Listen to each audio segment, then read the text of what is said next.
আসসালামু আলাইকুম গাইস, তোমরা যে যেখানে আছো আশা করি ভালো আছো। আলহামদুলিল্লাহ আমিও তোমাদের দোয়া ভালো আছি। প্রতিদিনের মতন আজকে রান্নার ভিডিও নিয়ে আসছি।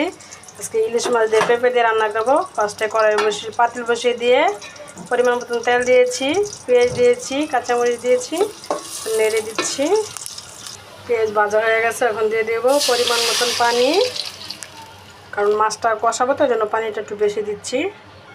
এখন দিয়ে দিচ্ছি 1 চামচ মরিচের ফাঁকি, 2 চামচ হলুদের ফাঁকি, পরিমাণ মতো লবণ, যাতে ইলিশ মাছ, এই জন্য আমি আদা রসুনটা দিব না। তো ইলিশ মাছটা পরিষ্কার করে নিয়েছি সুন্দর করে। ইলিশ মাছটাকে দিয়ে দিব। তো মাছটা দিয়ে দিচ্ছি,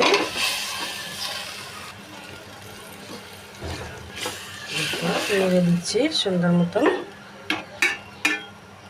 এখন ঢাকনা দিয়ে ঢেকে দিব। মাছটা কষানো হয়ে গেছে, অনেকটা করে মাছগুলো উঠিয়ে নিব। এই তো মাছটাকে উঠিয়ে নিয়েছি। এখন পেঁপে কেটে পরিষ্কার করে রেখেছি, পেঁপেটা দিয়ে দিচ্ছি হাঁড়িতে। পেঁপেটাকে নেড়ে ঢাকনা দিয়ে ঢেকে দিচ্ছি। দিয়ে দিচ্ছি একটা টমেটোর কুচি। যেটা কষানো হয়ে গেছে, এখন পরিমাণ মতন দিয়ে দিচ্ছি পানি।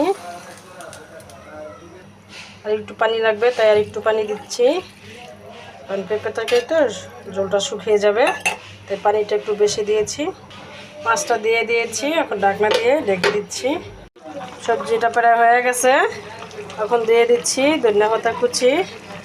ধনিয়া পাতাটা পেঁপে একটু বেশি দিয়েছি। আর পেঁপেটা সবসময় পেঁপে লাউ এগুলো একটু সাদা সাদা খাওয়ার চেষ্টা করবা। এগুলো হলুদ মরিচ কম লাগে, বেশি একটা লাগে না। পেঁপে দিয়ে ইলিশ মাছ দিয়ে রান্না করা শেষ। যদি পেঁপে ইলিশ মাছের রান্না তোমাদের রেসিপি ভালো লাগে, লাইক কমেন্ট শেয়ার করো। আল্লাহ হাফেজ।